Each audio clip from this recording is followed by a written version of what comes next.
İmam Zamanla görüşənlər. Seyid Həsən Əbtəhi deyir ki, cavan vaxtlarımda bir dəfə mərhum Hacı Molla Ağacandan soruşdum. Nə üçün İmam Zamanı görə bilmirəm? Buyurdu. Çünki yaşın azdır. Dedim, əgər ləyaqətdən söz geçsə, onda heç kim onunla görüşməyə layiq deyil. Əgər o özü lütf etsə, hətta az yaşlı uşaq olsa belə, bu saadəti bizlərə nəsib edər. Bu sözüm ona çox xoş gəldi və dedi, düz deyirsən.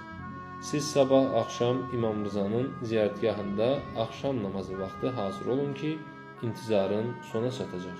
Həmin gecə ziyarətgahda oldum. Əhval-ruhiyyəm də çox yaxşı idi və mən İmam Zamanın görüşünə nail olacağıma ümid bəsləyirdim. Amma buna müvəffəq ola bilmədim və bundan olduqca təsirlənərək şam yeməyi üçün evə gəldim. Evin yolu dar və qaranlıq küçələrdən keçirdi.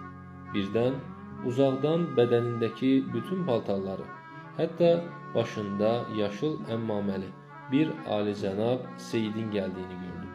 Mənə yaxınlaşıb salam verdi. Mən də salamının cavabını verdim.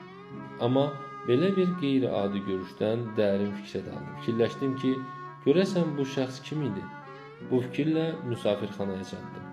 Molla Ağacan məni görəcək bir söz demədən bu misra ilə başlanan bir qəzəli söyləməyə başladı. Sirlər xəzinəsinin gövhəri o idi ki, keçdi. Onu dinlədikdən sonra halım tamamilə dəyişdi və başa düşdüm ki, yolda qarşılaşdığım həmin alicənab şəxs İmam Zaman imiş.